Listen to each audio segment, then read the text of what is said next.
and welcome. We are back for a sixth session in a series for College Application Week, in which we're talking to admissions counselors from around the state of Oregon, from a number of different colleges and universities across the state. And we are celebrating College Application Week by learning a whole lot of things. Tonight, we are learning about what you need to know specifically related to applying to four-year colleges and universities. And if you've missed any of our other sessions and are interested in catching up on those, you can find all of those videos at OregonGoesToCollege.org on the virtual college night page. And we hope that you will do that. Welcome and thank you for joining us tonight. If you want to watch this again, it's going to be back at the OregonGoesToCollege.org website as well. That's also a great place to find information about going to college in Oregon and links to all of the colleges in the state if you have questions about that process. So again, welcome. As we are talking, I have a number of questions that I'm going to ask. But if you have questions for our panelists tonight, you should feel free to enter those into the YouTube comments and we'll make sure that we get them asked of our panelists. So we're going to start with introductions. I didn't introduce myself. My name is Adrienne and I work with Oregon Goes to College, and I'm excited to be here tonight with our three friends from three different colleges in the state. So we're going to start with introductions. I'm going to ask for your name, where you work, and because it's College Application Week and so many students tonight are thinking about applying to college and working on their applications and might be thinking about why they want to go, I'm going to ask you to give us one reason that you chose to attend college. So your name, your institution, and one reason you chose to attend. And Grace, I'm going to start with you. All right, thank you, Adrienne. My name is Grace Fisher. I work at Reed College in Portland, and I chose to go to college because I loved learning, and I really wanted to be around other people who were as excited about learning as I was. I was the kind of person who was staying after class to talk with my teacher about what we were learning, or hanging out there at lunch, and the idea of I was essentially looking at colleges where I could find people who felt the same way. And so to me, never stopping learning meant going to college. And that's what I was very fortunate to find when I did go to college. Great, thank you. Being a lifelong learner is so important, and college is a really great place to learn how to do that, I think. Jen, what about you? Hi, everyone. My name is Jen. I use she, her pronouns, and I work at Western Oregon University in Monmouth, Oregon, right outside of Salem. One reason I went to college was because I wasn't really sure what I wanted to do, what I wanted to work in, anything like that. So I decided going to a strong liberal arts college would be really great to give me kind of the experience that I needed to make further decisions in my life. Great, thank you. Exploration is sort of what I'm hearing in that. Another really great reason. Amanda, who are you? Yeah, sure. Hi, everybody. My name is Amanda Price, and I'm the Assistant Director of Admissions at Oregon State University. Been here for almost 9 years, so it's crazy. And my inspiration for going to college by far has to be my grandpa. He grew up in Wisconsin on a farm, and his parents had no formal education, but he was afforded the opportunity through his community to go to college, and he became an engineer, and it just kind of opened up doors for him, and he instilled that work ethic and drive in his grandkids, and it kind of inspired me to apply for college. So definitely my grandpa. That's a very nice story. Thank you for sharing. So I have some questions specifically about this whole application process. And the first question that I have is there a right number of colleges to apply to? And also, I've heard people talk about, oh, it's really important that you have a safety school and a reach school, a dream school, those kinds of words. And I'm wondering what you all think about that. Is that important? What does that mean? Do I have to do that? How many colleges should I be applying to? And my guess is that you all might have some different ideas about that. So I'm going to ask each of you to address it. And Amanda, I'm going to start with you this time. Sure. And I was telling the group before this started recording, I live in a fraternity house and the boiler pipes are very loud. So I apologize for the background noise. But so how many schools should you apply to? More than one, definitely, I think is going to be all of our answer. But for me, between a reach school or a safety school, I think the reason behind that would be you don't know what's going to end up happening during the year that is your senior year. And you can change your mind multiple times. I know I did about what would be the best fit for you as you continue the college search process, which does happen even after you apply. So I know for reach schools, I did have a friend that, the dream was Harvard. And even if they got a denial from Harvard, they wanted that letter. They wanted it to say something about, oh, at least I tried. I went for it. I didn't hold back, because if you hold back, the answer is always no. So I would say definitely more than one college. And go for those reach schools, go for what you would call the safety schools that you are okay with, but might not be your favorite, just to give you some variety for sure. Okay. Jen, you're nodding. What's your thought about this? Yeah, I definitely agree with Amanda. You should apply for more than one school, regardless of if that's what people would call a safe school or a reach school. I think the biggest thing is to apply for schools that you can see yourself going to. If you're going to apply for a college and you're like, I don't really like this college, then you're wasting your time. You can use that to apply to a college that you genuinely think that you could thrive in. So that can mean a lot of different things for a lot of different students. But that's kind of just my main tip. Don't apply if you don't think that it's something that could work out for you. Okay, great. Grace. I think what Jen and Amanda said is exactly right. And what I would add is that I think people look at the selectivity of a college, what percentage get in, and they think that means it's either easy or hard to get into, and that means it's either a good school or not a good school. But the thing is, there are great schools at all levels of selectivity, and there are great schools for you at all levels of selectivity. Whether you want someplace really big or someplace really small, whether you want someplace with social scene A or social scene B, there will be colleges like that at all different points in the selectivity scale. And so reaches versus safeties doesn't mean schools that you like and schools that you don't like. It means schools that you like that have varying levels of selectivity. So, spend some time researching those schools that you're really excited about that are at the upper end of that selectivity scale, a little bit harder to get into, but then figure out, what do I like about those schools, and look for it in lower selectivity in institutions that are easier to get into. And I promise you'll find that. Thank you. I think that you're right about that for sure. And finding the right fit is really important. And so finding and applying to schools that you're going to love or that you think are going to be a good fit for you regardless makes a lot of good sense. I heard all of you say that applying to more than one college is important. The research says that 4 or more is actually the sweet spot number for ensuring that you'll arrive on a campus in the fall. And I'm not sure why those numbers are what they are, but that's what the research tells us, is 4 or more is sort of that barrier for making sure that you're going to be able to show up on campus in the fall. But there may be one case where it's appropriate to apply to just one college. And so, Grace, I'm going to ask you to touch on that. In asking a question, I'm going to ask, when should students apply? And can you talk about the different kinds of application processes or deadline types that exist? And there's one where it might make sense to only apply to one college. So I'm going to ask you to sort of talk to us about when to apply and those different types of deadlines, including the one time that applying to only one makes sense. Right. Sure. So you'll notice a theme throughout the evening. A lot of our answers to any question you have about applying to college will start with "it depends." And when you should apply, still, it depends on the school. But I promise you, early is never a bad time to apply.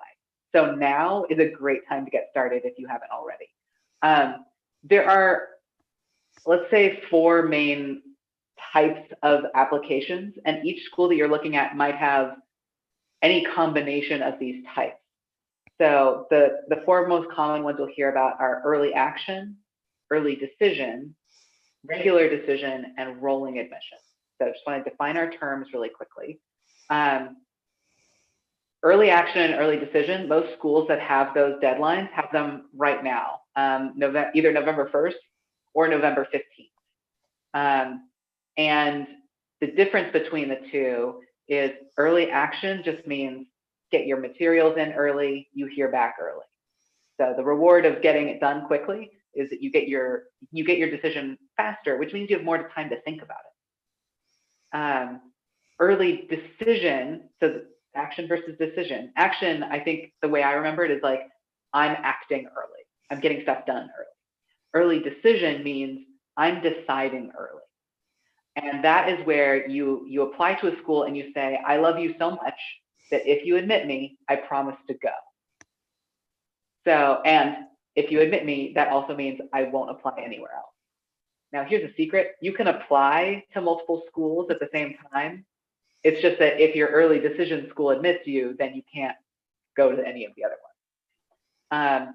So it's definitely a bigger commitment. However, what you get out of it is most schools have a higher admit rate if you apply early decision, because most colleges, if you're really excited about them, they're more likely to be really excited about you. It's like getting married or something. Regular decision deadlines are usually in January, around the 1st or the 15th, maybe sometimes a little bit later. And that is simply applied by then. Hear back usually in late March or April 1st is usually the last time you'll hear. So that can be nice if you want a little bit more time to get your application together, but it does mean you have less time to make a decision, because most colleges, if they let you know April 1st, and then you have to let them know May 1st, you've only got a month to figure out if you're going to go to this school or not. So that's why I'm always recommending early if you can. Now, rolling admission, the final type, not all schools have rolling admission, but rolling admission basically means they make decisions as they receive the application. So you apply, and maybe 4 to 6 weeks later, they will tell you if you're admitted or not. So for those schools, and I have worked at one, even though Reed doesn't do rolling admission, earlier is generally better, just because, again, you have more time to make your decision. And sometimes financial aid is given out earlier, or scholarships. You can be more competitive for financial aid and scholarships if you apply earlier. So the whole answer to this question is, when's the right time to apply? As soon as you're ready, and try to be ready early. Yeah, absolutely. And if a school has deadlines, to meet those deadlines as well. Yeah. Thank you. That was a really good and thorough explanation, especially of the terms, which I think is really important. They can be confusing. I know that I talk to students sometimes who feel confused by all of the different language within admissions, and application deadlines is one of those where we just have a lot of terms. Amanda, can you give us some idea of what kinds of information do students need to have available when they sit down to complete their applications? So basically, what do students need to prepare before they start filling out the forms? Absolutely. So, I mean, every application kind of operates differently, and I echo Grace in it depends, but I'm kind of going to do a general overview of what you should have prepared. There's going to be background information that's required for an application, your address, your name, who you are. There's going to be possibly information that they need about your family, your income, your residency, to establish types of need and those type of things. So very data and the boring stuff. But in addition to that, a lot of schools will ask you to write an essay and to respond to things that you did in high school. So I would definitely prepare also, in addition to having all the information about your personal self, details about what you've been involved in. And I know I attended a scholarship workshop where this individual told us about, okay, it's very hard to think on the fly. about something that you want to tell if you weren't captain of a team or president of a club and there isn't anything you can pinpoint. But the speaker said, make a list of items that kind of reflect who you are. And an example that she gave was, for her, a tennis shoe is kind of identifies with her because she's a runner. And so you can start thinking about all these objects that kind of relate to you, and you might be able to write a good essay that comes from that if you can't think of anything. So there's an idea. So I would have data information, essay topics, details about what you've been involved in, what you've done, community service, all that type of stuff. And then finally, information about your school if you need it, if you qualify for a fee waiver, if that college is offering it to you. You might need details about your high school counselor. But those are the couple things I would have right next to you.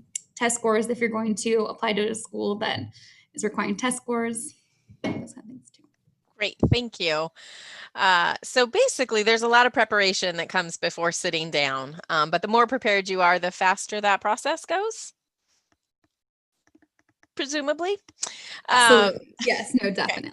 Okay. And you mentioned that there are a number of different parts to the application, right? As you were going through the kinds of things you need to have, there are different parts to that application. And so I'm going to ask each of you to respond to this question, and that is, which part of the application matters the most?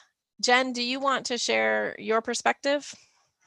Sure. I've been thinking about this one because I think obviously you want to make sure that you're doing the best that you can in all parts of the application, regardless of what a college says that they're going to take into account most. I would say, honestly, the part that you want to focus on is your GPA. Most colleges will ask you to give you a transcript or self-report your GPA for admissions. So that can, wherever you end up being on that scale, that starts as a freshman in high school. So you definitely want to work on that. Great. Grace, what do you think is the most important part of the application? Reed is a school that practices what's called holistic review. So we look at all parts of a student's application. And as a more selective school, we consider all of them, from your academic history to what your teachers have to say about you to how you've contributed to your community.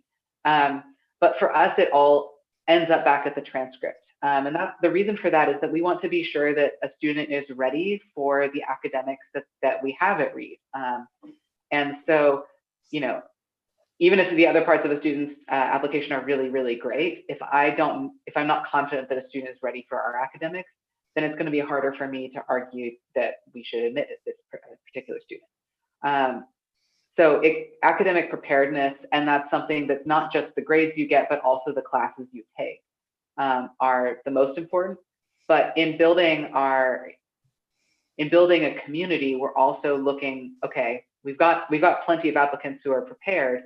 So beyond that, we're looking at who's going to be a really great contributor to our community, who's going to take full advantage of our opportunities, both outside the classroom and in it, collaborating with faculty, making things happen on campus, all of those kinds of pieces together. Great, thank you. And Amanda, from your perspective, what's the most important? Yeah, I kind of like that we all have different answers so that the student listening can be like, no, everything is important. Yes, kind of is. But because mine's going to be the essay. So I talk to students, and similar to Grace, OSU does a holistic review of your application. So we don't have a minimum GPA you have to get or anything like that. We're going to look at everything as a whole. But I think the essay is the most important, especially when it comes to scholarships, because maybe you have a 4.0, well done, congratulations, but so does another student from another school. You got a perfect score on the SAT, of course you did, but so did another student from another school. So when it comes time to awarding maybe our top scholarship, what makes you different? What makes you unique than the other student? It's your essay. It's who you are. What makes you an individual. So I would say spend some good quality time on that essay, get somebody else to read it and review it, a peer, a teacher, whomever, a counselor, because I think that is probably one of the most important parts. So Amanda, it's interesting that you said that and you were the last to go, because my next question was, how important is the essay? I know I used to work in admissions, and students ask me that question all the time. How important is the essay? And I think that it depends. I mean, I think Grace, I think it was Grace that mentioned like, it depends is going to be a really common answer. And so it's great to hear that from you, that you think it's the most important. I'm interested in knowing from Grace and Jen, how important is it from your perspective? Grace, do you want to tackle that first? Sure. So in the context of schools that are more selective, harder to get into, I think the essay is that thing. Maybe 60, 70% of essays are good. I'm not like jumping out of my chair and running to the next office to be like, oh my gosh, Varick, you have to read this. I'm also not like, ooh, I don't know about this person, but they do the job. I get to know the student better. I feel like I have a bigger picture of them. And it kind of goes along with what else I was already thinking about them from the rest of the application. I think maybe 20% of essays I read them and I get extra excited about the student, and maybe I send the essay to my buddy in the office, and then when I get up in front of my peers in a process called committee, where we take all of the applications we've read and we go up and say, hey, here's Adrienne, and here's why she's amazing, and here's why we should admit her to read. It makes it easier for me to argue for someone, to advocate for someone, if I'm really excited by their essay. Then there's a small percentage of essays where I may be less excited about a student, maybe because I'm really, really worried about their writing skills, or it seems like they just didn't spend any time on it. If you don't spend any time on it, then it's hard for me to feel like I should spend any time on it. But most of the time, an essay usually doesn't totally change how I feel about an application, but a really strong one can really elevate an application. Great, thank you. So I think that's a really good illustration of how different people, different institutions might have a different sense of the importance of that. Jen, where do you fall on this question? Yeah, so Western actually doesn't have a required essay for their application process. So there's that. We do have what we call special circumstances. So that can be an essay for a lot of students, or a personal statement is what we tend to call it for holistic review. So if a student doesn't meet our automatic admission GPA requirements, then we require them to have a personal statement, or it might be an essay, but more free form, just kind of talking about themselves. What Amanda was saying, we need to know who the student is, because I think a lot of people can attest to the numbers that you put on an application. Really, they don't say a lot about how you can do in college. It can help you, but overall, it's who you are and what you are planning on doing and ready to do. So I would say, if you are someone who needs to submit a personal statement, definitely take your time on it, definitely work on it. We just want to know the person. I don't want to say it's going to be the make or break of your admissions decision at Western. Like Grace was saying, it's not going to immediately change our decision one way or another, but it is going to let us know who the student is, and it is going to be able to have us feel more confident about the decisions that we're making for each student, and we're making the right decisions for them. Mm-hmm. Yeah. When I was working in admissions, I often told students, and I think that this, you can tell me if this rings true for you, but it certainly seemed right to me at the time, which was that the essay is an example, or the person reading your application is going to assume that the essay is an example of your best piece of writing, right? It may not be the best writing you've ever done, but it is an example of the best writing that you can do. And so you should submit an essay that shows the best writing that you can do. And that, for me, was the important piece of the essay, was to see how a student was writing, and then giving me a little bit more three-dimensional portrait of a student that I might not get in the other pieces of the application, but I just assumed that this was the best work that they could do. And so I expected that it was proofread and that it had been edited and that it was something that students were proud to be submitting to somebody, and that shared something about them that I might not find somewhere else in the application. But I made some assumptions walking into reading an essay about what I was going to find, right? Was something that was a good example of what they're capable of. I see some nods, so that seems to still ring true. Excellent. I want to remind those who are watching us live that if you do have questions, you can ask those in the YouTube comments section and we'll get them answered here. I do have a few more questions for you, but I do want to let our viewers know that they can ask questions as well. Jen, I'm going to start with you on this next question. This is a hot topic this year. It's been around for a while, but an especially hot topic this year, and that is test optional. What does it mean? And is it different this year because of COVID than it maybe was before or might be in the future? What do students need to know about what test optional means?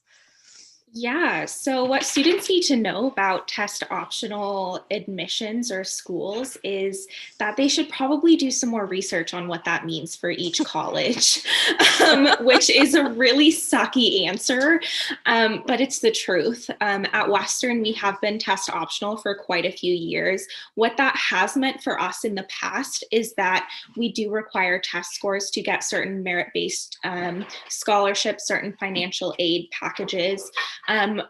Or if you don't happen to meet some of our admissions requirements, we do require GPAs. This year, that's completely changed. We do not require your test scores regardless. However, we would love to have them if you happen to find somewhere that's offering a test. But this can be different with every single school. So you really need to do your research, really need to ask your questions to the admissions office directly what that means to them. Does that mean it can only help you with scholarships? Does that mean you need it to get accepted to us or to the college that you're applying for? It's different all around. Is it different this year with COVID? I would definitely say it's different. A lot more colleges and institutions are looking more at holistic review or just kind of staying away from ACT and SAT scores. There's a lot of inaccessibility with them right now. There is in general, but that's another topic. And so schools are just trying to make sure that students are confident with their application to universities. I don't know if Amanda or Grace, you wanted to, I know Grace wanted to add something, but I don't know if you did, Amanda. Sure, yeah. The other term that you will see out there from some schools, including Reed, is test blind, or other people are saying test free. And it's a smaller number of schools, but it is growing, including some of the California public school system. And that, when it's test optional, that means you can choose whether or not you submit a test score, and the school will use it if they see it, generally speaking. If a school is saying they're test blind or test free, that means they will not look at your test scores. They will not use them to make decisions, even if you do send them. And in fact, this might be confusing. At Reed, we are asking people to send their test scores, but we're not going to use them in admission decisions. And that's because we want to research how this works. We like research. We're big old nerds at Reed. So if you apply, we'd love to see your scores if you have them. But when I'm reading what that means is when I'm reading an application, when I'm making a decision about a student as to whether or not we're admitting them, I'm not looking at your test scores. And that's also true for our financial aid process. It has nothing to do with test scores. Right. Thank you. It's an important distinction, I think, to know the difference between test optional and test blind. I also think it's important for students who are watching to know that this year, every four-year college and university in the state of Oregon is test optional or test blind. And so if you are not able to take your SAT or ACT, that is okay. Most most colleges across the country and all of the colleges in our state are particularly concerned that students are safe and healthy. And so test scores are not on the table or don't have to be on the table for any college in the state this year.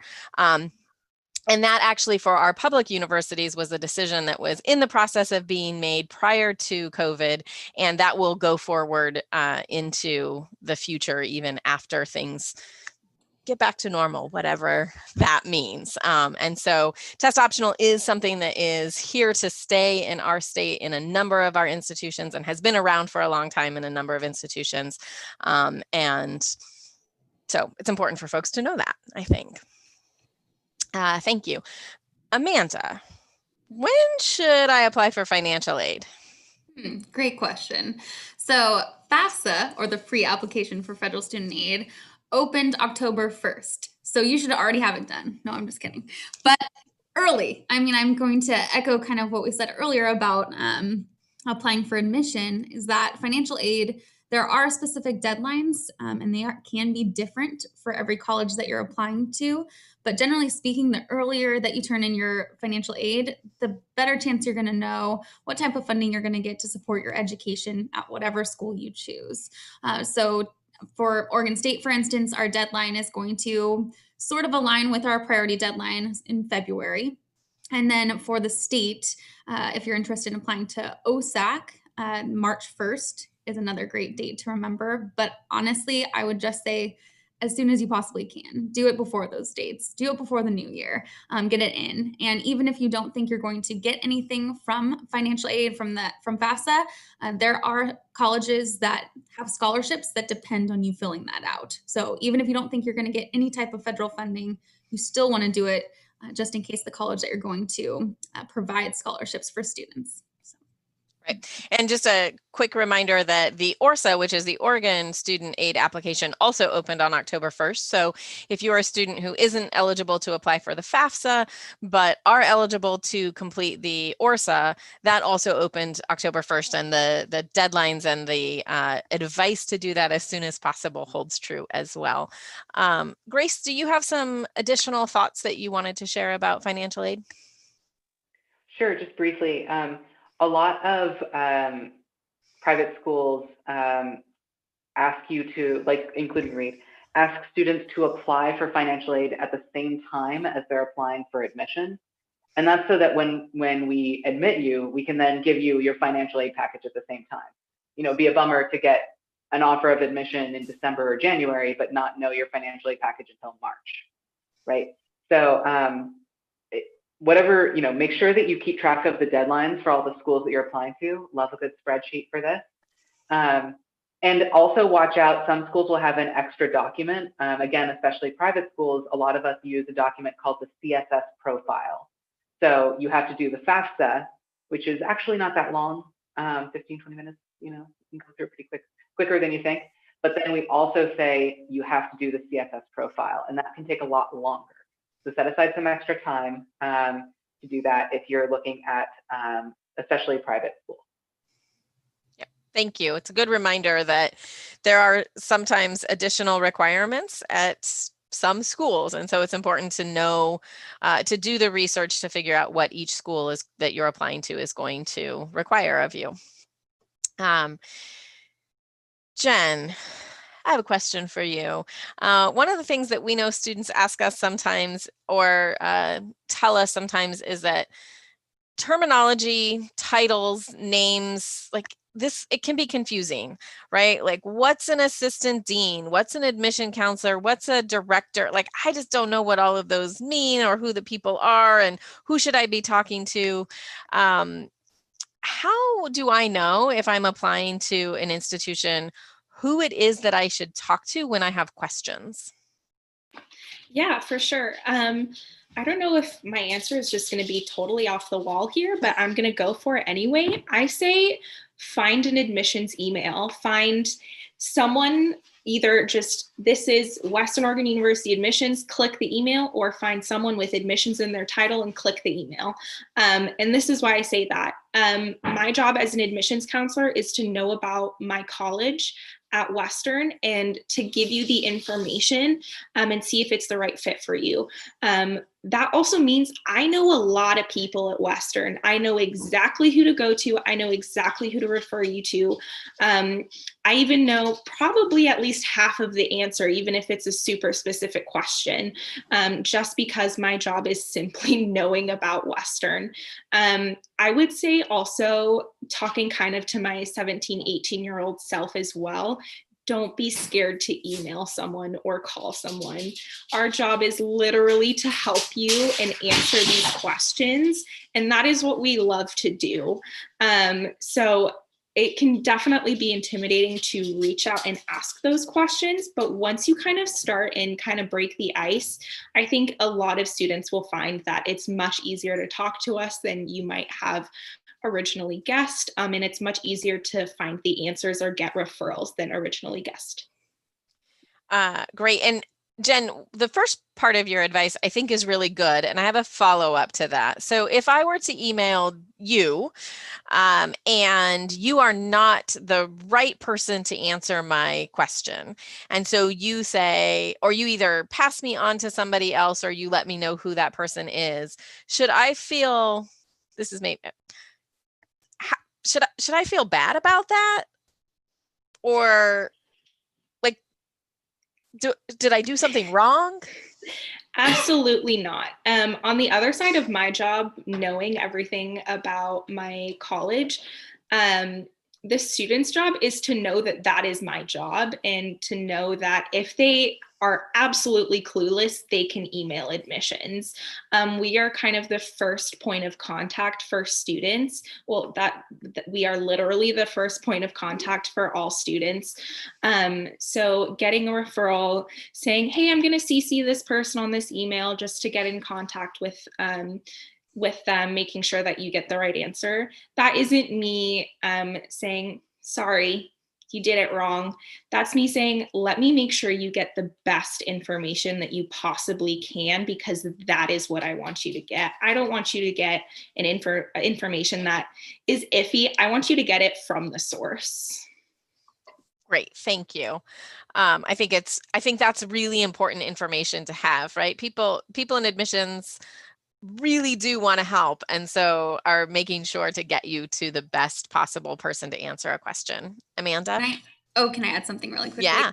I just wanted to say, if you don't know, or if you know you want to go to a certain college and you don't know who you should talk to, also check in with your high school counselor if there is one available, because they might know that representative and work with them specifically for your territory. Not all colleges have territories, not all colleges have a specific person, but they might know. So there was just a little pull for counselors. That's a good tip. And just another tip for folks who are watching. I've had lots of conversations with your counselors recently, and they miss you. So if there's anything that you have questions about, they really want to help you too. Admissions folks want to help you, but your counselors really miss you too, since they haven't been seeing you on a regular basis. So touch base with them.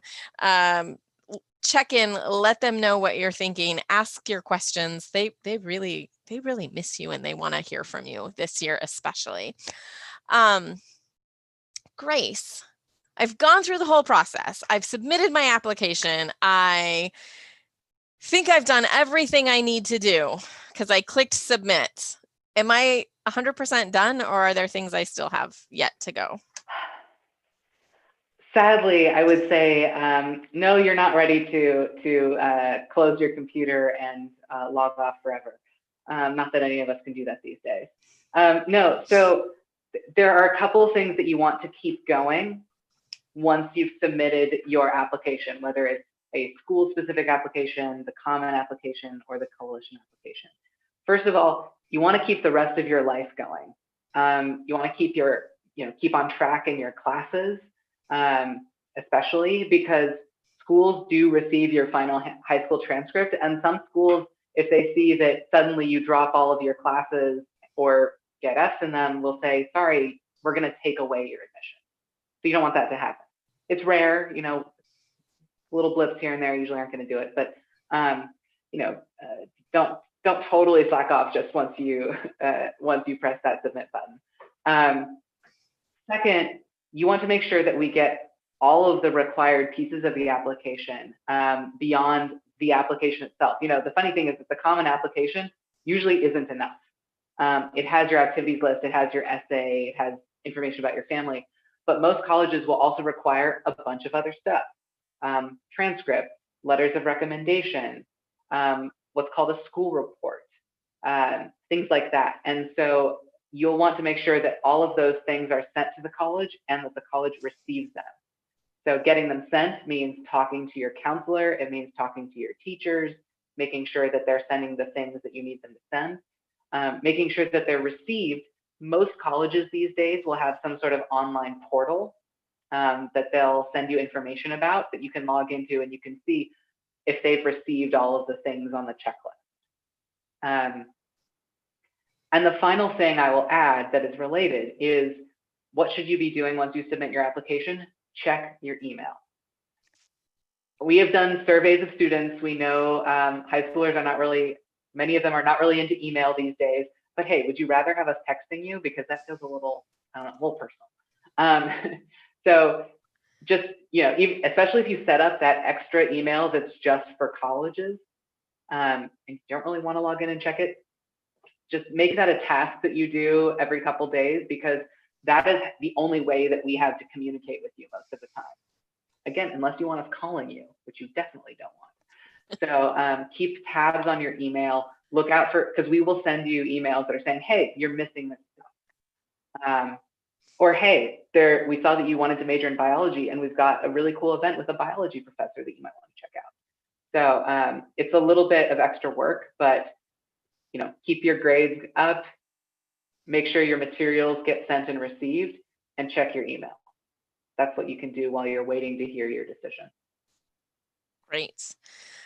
All of those things are key. And I would say also, it's a good time to continue applying for scholarships.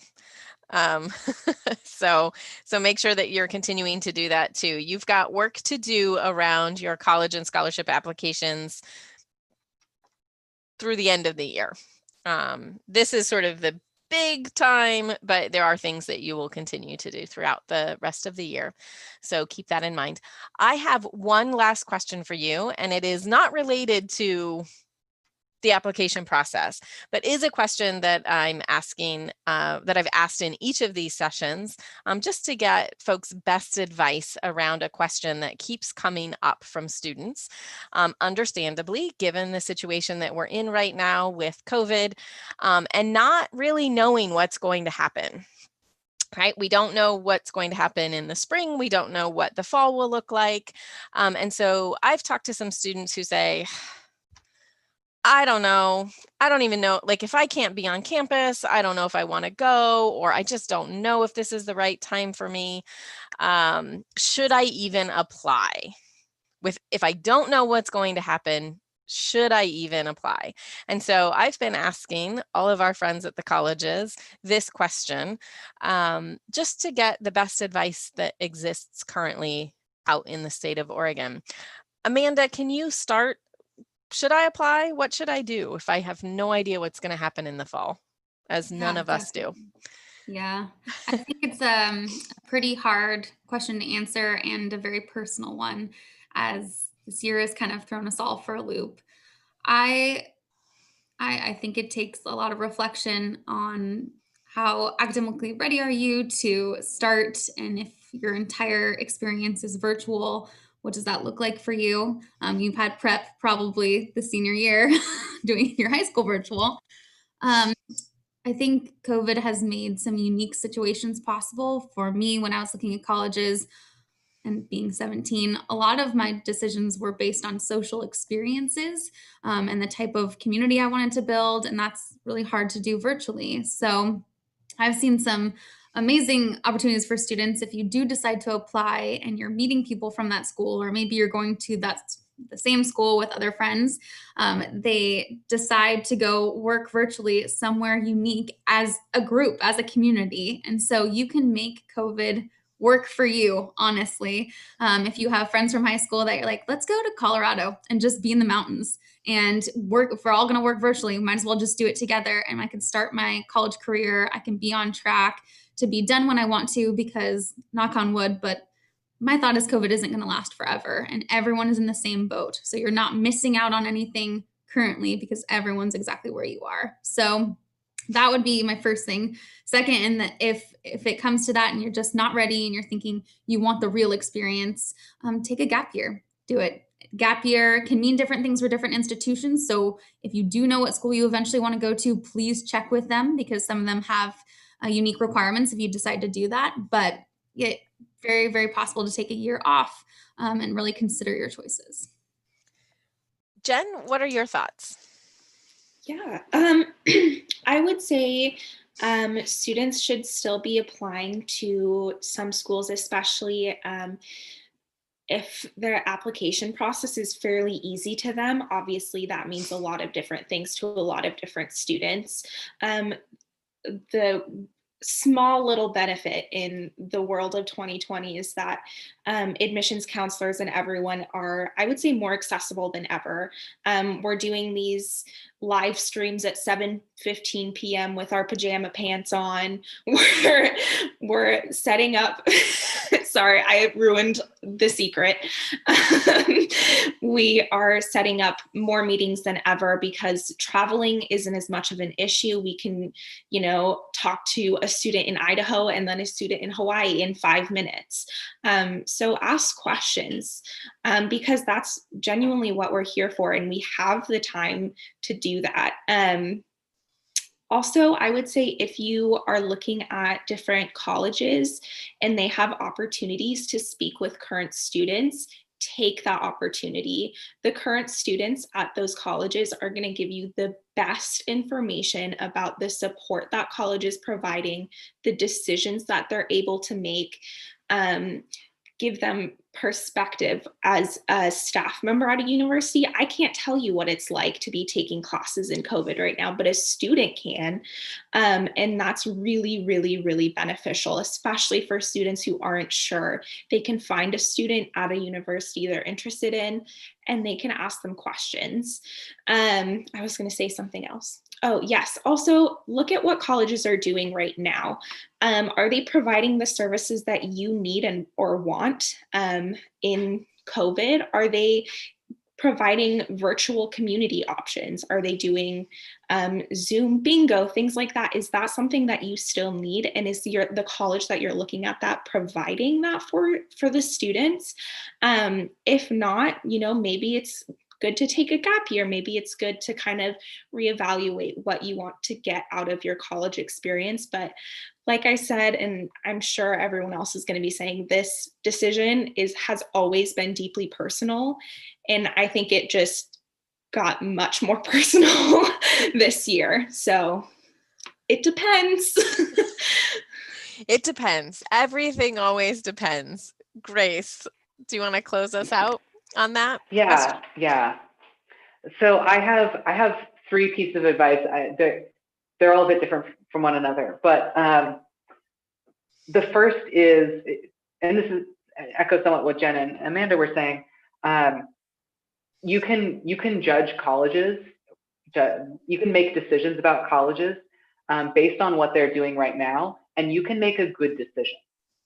I think when you think about like, oh, the college search is so different, it's actually, you have access to more information about colleges than people 40 or 50 years ago, when they were literally going off a brochure they got in the mail.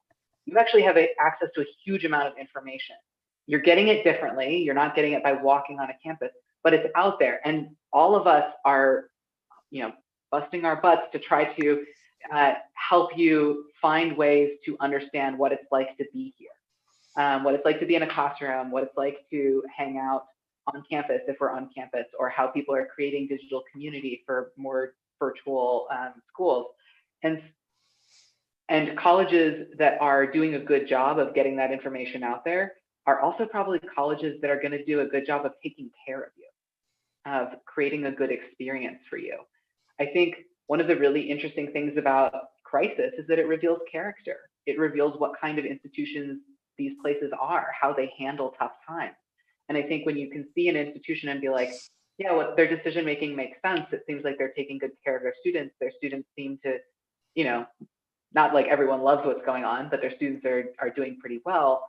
Oh, then that might be a good, if it's a school that you like for other reasons, then it might be a good school for you, right? So the information that you need is out there. There are ways to find it. It's going to look different than it used to, but that doesn't mean it's not possible. Piece of advice number 2, if you're wavering on whether or not to apply, you don't know, maybe whether or not you go to college will depend on whether it's in person or online, how the pandemic shapes up. Give yourself the option of going to college. If you don't apply, then you definitely won't be able to go. And who knows, maybe we'll have a miracle vaccine in a month or in April, and you didn't apply to any colleges, and then you'll be like, shoot, well, what do I do now? Like, I mean, that would be a lovely world, obviously. But if you don't apply to any, then you won't have those options. Here's the thing, there's this weird power dynamic where when you apply, it feels like, man, I don't have any power. These schools are making decisions about me, and there's nothing I can do except make your application the best it can be, obviously. But then the power reverses. After we make our decisions on who's admitted and who's not, the power is in your hands, and you get to decide, okay, I applied to 8 schools, 5 of them admitted me. Now I get to choose, and they all want me to be there, and I get to choose which one I go to. So applying to more schools, giving yourself more options, gives you a little bit more power and a little bit more freedom. And you can wait several months. You can spend those months doing your research to figure out, where do I want to be? Which of these schools is handling school in a way that makes sense for how I learn? How is the global pandemic shaping up to be? So I realize that I don't know what's going on, so I'm not going to apply. It might be nice because then you can kick your heels up and not spend your weekends working on college applications. But I encourage you to give yourself that option, plan for the future, and if none of the schools that you end up getting into are going to provide the experience you want, then you can decide later, okay, I'll take a gap year. Okay, I'll take a year off and work or take care of my family. But make that a deliberate choice instead of being forced into it because you didn't apply to college at all. Piece of advice number 3. Sorry, I hope you like listening to me talk. But this is the last one. I think one of the things, working with students this spring, when the pandemic was so new and nobody knew what was going on, nobody knew what fall was going to look like. One of the things that I thought was really valuable when I was talking to students who were trying to decide what college to go to, obviously I'd love it if they come to Reed, but my job is to help them go to the right place for them, which might not be Reed. And so what I encourage students to think about is the immediate future is scary and unknown. But college is 4 years long, and all 4 years are probably not going to be spent in pandemic world. Like, I really hope so, So when you're making a decision about college, don't just make that decision on what does it look like right now, what is freshman year. Think about what is it going to be like senior year. Don't just think about who am I right now, but think about who do I want to become. Look at seniors at all of these different colleges and what they are doing and what they say about how the experience at Reed or Western or Oregon State or Lewis and Clark changed them, and think, how do I want to be changed? And that will tell you where you belong. Imagining that senior year, imagining that 22-year-old you. So it's a scary time. It's a time of a lot of uncertainty, but you can get the information you need. And if you can spend some time sitting with yourself and thinking about who you are, how you learn, what matters to you, what kind of impact you want to have on the world, who you want to become, then you'll make a really good decision about college. So. Thank you. Thank all of you for your advice that you just provided, and also for all of the information that you've provided throughout the evening. Those were all of my questions, and it looks like we don't have any live questions or questions from live viewers, which must mean that we had all the right questions to ask to begin with. But I definitely want to thank the three of you for joining us tonight and for sharing all of your thoughts and your wisdom. And I want to remind those of you who are watching that if you do have questions, you can either contact any of the three panelists, I assume, are perfectly happy to hear from each of you or from any of you who have questions. Or if you have more general questions about going to college in Oregon, definitely check out the OregonGoesToCollege.org website, and you'll find a good starting place there to learn a little bit more about going to college in Oregon with links to any of the colleges that you might be interested in, including to their admissions pages where you can find those email addresses or the phone number to get in touch with admissions, who will help you get the answers that you are desiring. So thank you and have a fantastic night and good luck with all of your applications. Yes, thank you so much. Bye.